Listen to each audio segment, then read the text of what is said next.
Well, hello, and welcome to the Learn Podcast Production Podcast. Hey, my name is Toby Lyles, and I'm glad you're here today.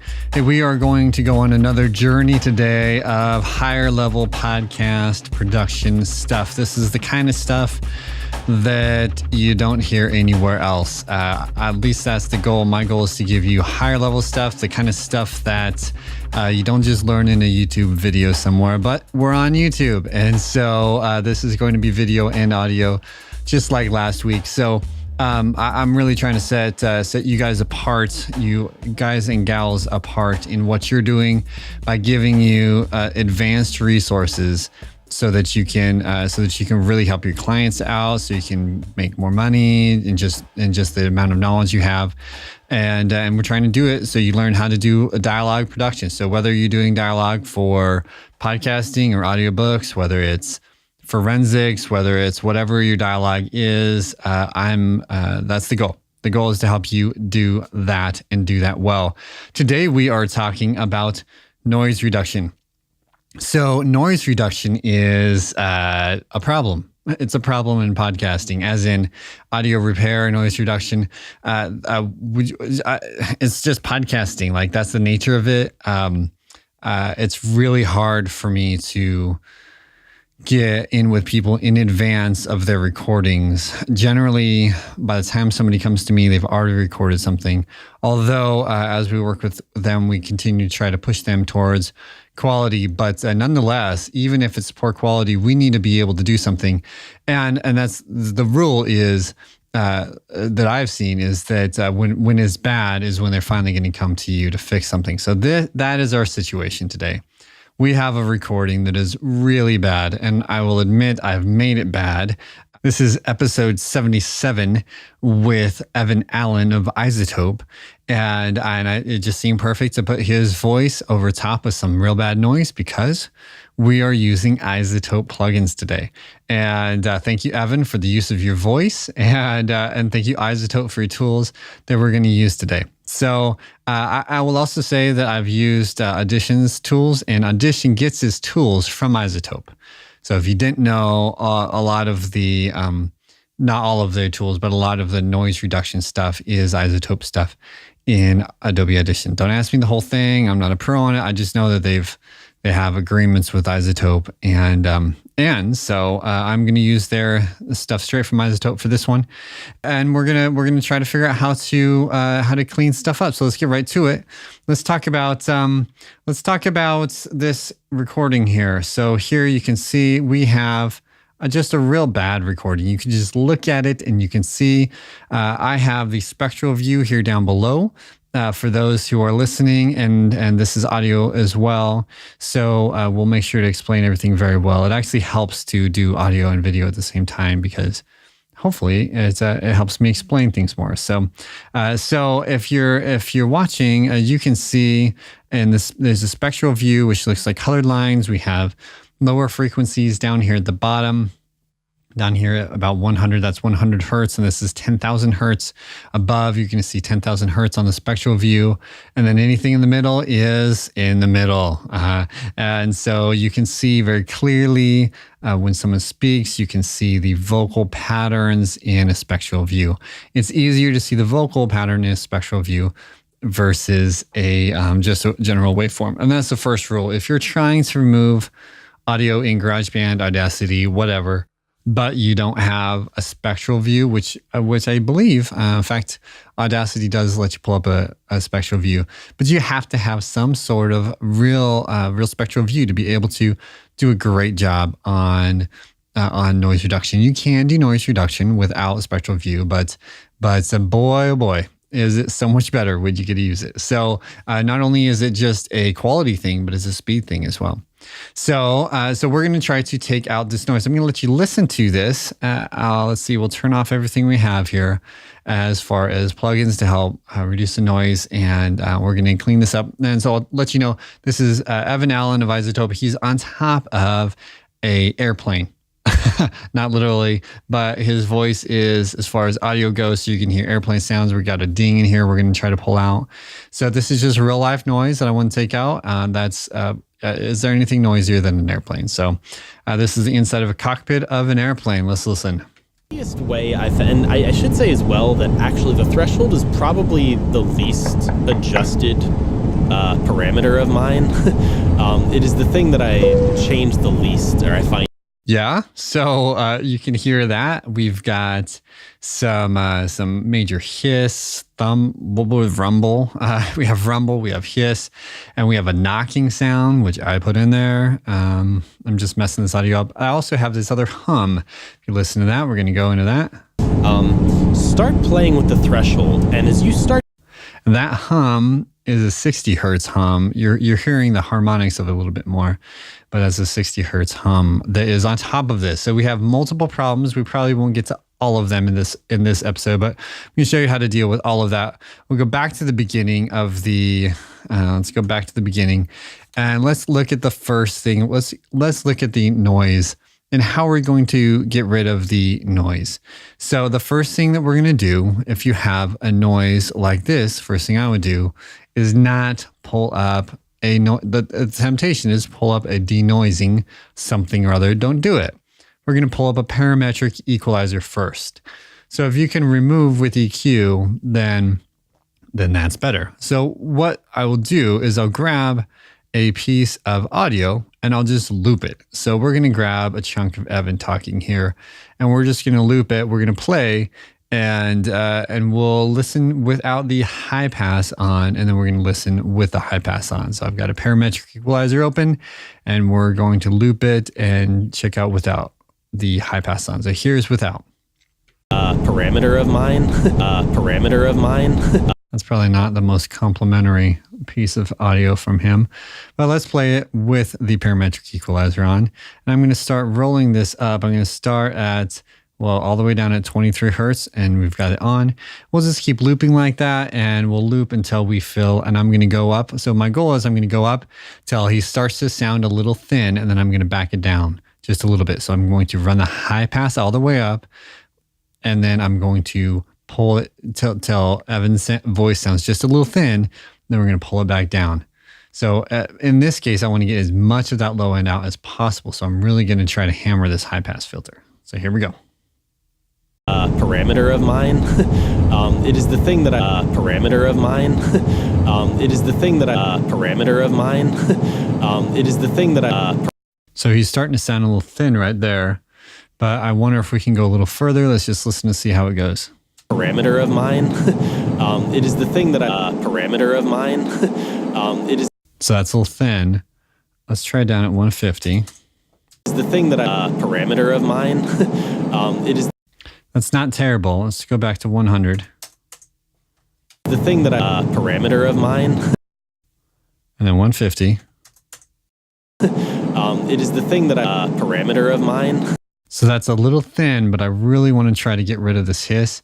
That is probably as thin as you can make it without just sounding ridiculous. It's already kind of ridiculous. This is right on the edge, but we're really trying to push this to really clean it up.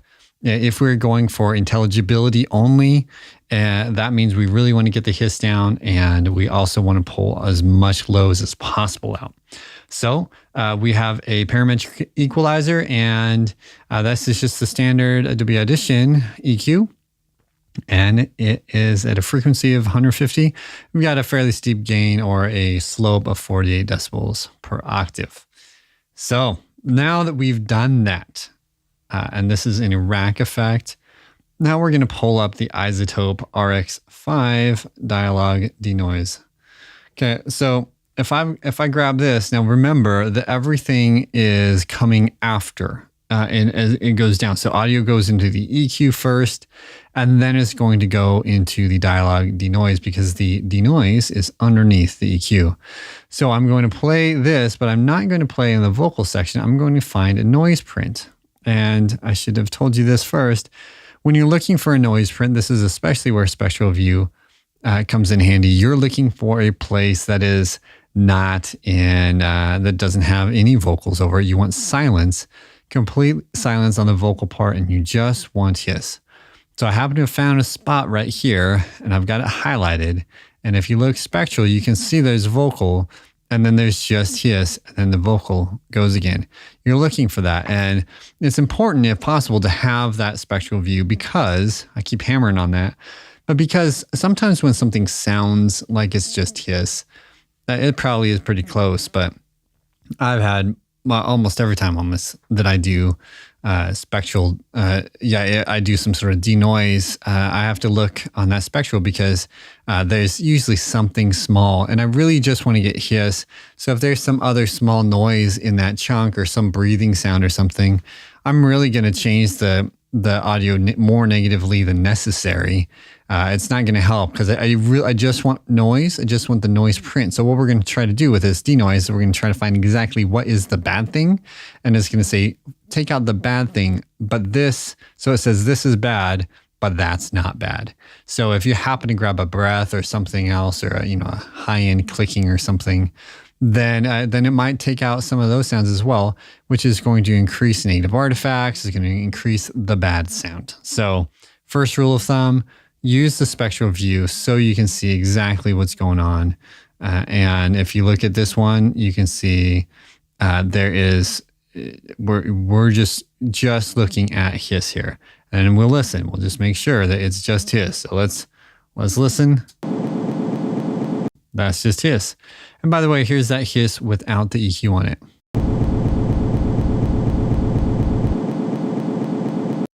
And then that's with EQ. So that EQ is making a big difference. Now, I've got the first dialogue denoise on. I've got a handful of denoisers because I want to use a bunch of them in parallel. I don't, and I want to do them, and I want to use them on minor settings. Way better to do, this is a huge thing, way better to do multiple passes at a lower reduction level, basically less power. Multiple passes with less power than more passes with fewer passes with lots of power. So I'm going to take this reduction to 5 decibels only. So I'm barely pulling this down. My threshold, I usually keep it about 0. And then I'm going to go to, I'm on manual mode. And then I want to press the learn button, and I'm going to press play, and I'm going to just play just the audio that is only hiss. And it's going to give this a noise print of exactly what is the stuff that we want to take out. So here we go. Now the denoise has an idea of what that is. And you can see it makes its own curve. If I change the curve levels as I'm doing, I'm moving the curve all around. I'm just kind of messing with its curve on what it decides is hiss. And then I press learn again and press play. It comes right back to what we decided is negative. Now, after I do that, I can pull up another denoise, and I can take that same noise print, and I can press learn again. I'm going to make sure I'm at 5 decibels, and we're going to play again. And now you can do 10, you can do 20. Obviously, the more passes of these, and the less reduction and the more passes you do, it's just time. It's time for your computer to process it. It's time for you to pull up the plugins. It just takes time. And I'll also say I don't always do 5. I only do 5 in critical situations. But if I've already got Skype is the worst offender, if I've got bad sound already, and I'm looking for just a specific result, I'm just trying to get the hiss down to a certain level, or just, so I can, maybe my gate closes correctly and chomps down on the hiss or something. I have no problem going up to as much as 15 decibels, maybe 20 if it's a really serious issue, but I don't mind going up in the reduction level, but that's on non-critical situations. If you have a critical situation, if you're really trying to do a great job with this, then yes, the threshold needs to be at 5 or less. I mean, you're trying low passes, definitely under 10, So we did that. The second one we have, it has this curve, and I'm going to do this with 3 of these dialogue denoisers, and that's going to bring us to a 15 decibels total noise reduction. And one thing you have to remember is that every single one of these down the line is taking a noise print after the print of the other one. So if you're doing this manually, as in you don't have an effects rack, you're just pulling up the effect and applying the effect, then you want to do one, and then after you do one, then you want to pull up the next one and then take a new noise print. Don't use the old noise print after you've applied noise reduction. You want to use a new noise print. So let's listen to how we're doing so far. We have 15 decibels of noise reduction and an equalizer at 150. And let's listen how this sound is versus our original. So I'm going to start playing I'm going to play it with all our noise reduction, and then I'm just going to turn off the noise reduction in the middle, and we'll see the effect. I'll go from wet to dry, and we'll hear the difference as it goes. So here we go. Parameter of mine. It is the thing that I change the least, or I find needs to be changed the least. But if I really need it's been really noisy and I need a really clean result, something I recommend trying out is push reduction. The stupid amount. Okay, so you can tell that we have made a big difference on this chunk of audio. You can tell he gets a lot thinner, but you can also tell that the voice comes out a lot more. If you want to hear it again, I'm just going to do a hard play. I'm just going to do it on and off. So let's try this again. Parameter of mine. It is the thing that I change the least, or I find needs to be changed the least. But if I really need it's been really noisy. Good. Now, it sounds pretty thin. If I were to decide that's too thin on that equalizer, I would have to take new noise prints for all of my denoisers, because that low end would be getting through to the noise reduction that it would have to take out instead of the high pass. But we understand that the high pass filter is going to do a better job of removing it, because it's basically a volume knob turning it down in a way than the denoiser. So if I put one more of these and we bring it down to 20 decibels, let's listen to that. I'm going to learn. Make this one learn. Great. So here's another one. So I'm going to show you the difference between three of these and four of these. So here we go. Parameter of mine. So that's 4. And we're going to take off that and we'll do 5 or 3. Goodness. It is the thing that I change the least, and on. I find needs to be changed the least. But if and I off. really need it's been really noisy and I need a. Now you notice that we don't have we do have artifacts. We do have negative artifacts, but it's not terrible. It really isn't too bad, especially for the amount of hiss. This is just an insane amount of hiss we have. I made sure to give you a really good bad recording. Let's do the next one. Let's do all 5. 1, 2, 3, 4, 5. Yep, all 5 noise reduction. That's 25 decibels of noise reduction. Okay, and I'm going to turn it on. In fact, what I'm going to do is I'm just going to play this, and I'll loop it here, and I'm just going to turn all of them off and turn them on sequentially. Starting with the parametric equalizer, we'll start with it off, and then we'll turn it on and just go right down the rack of all 5 denoise plugins that I have right in a row. Parameter of mine. It is the thing that parameter of mine. It is the thing that parameter of mine. It is the thing that parameter of mine. It is the thing that parameter of mine.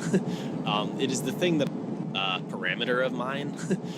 It is the thing that parameter of mine. It is the thing that.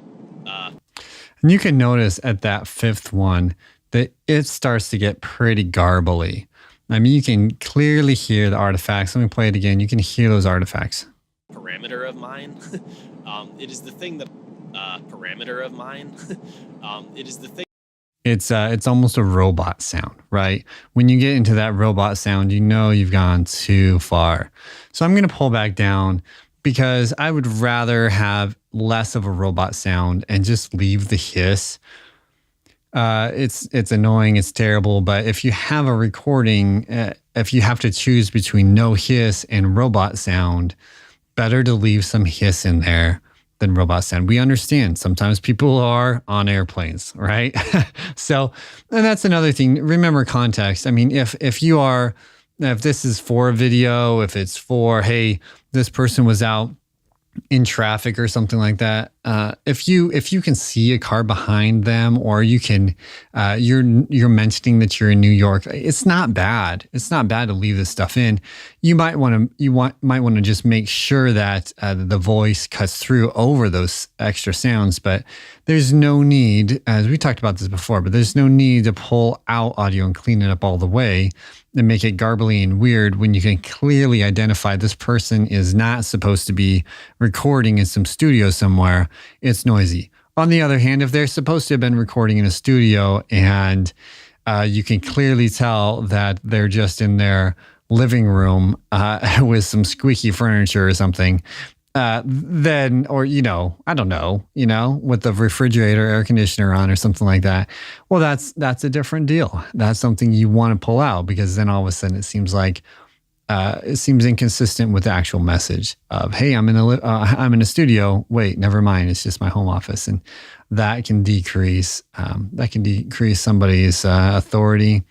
And it almost sounds like you're lying. So you kind of want to say, no, I'm actually intentionally recording this in a studio environment.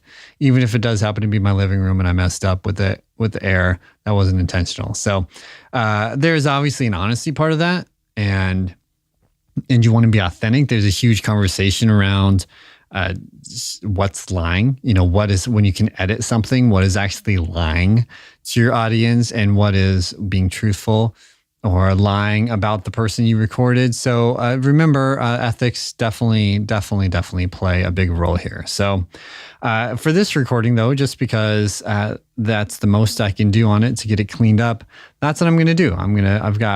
This is real simple. We have we have 20 decibels of denoise, and we have a parametric equalizer thinning it out. So again, it's not the great sound at all.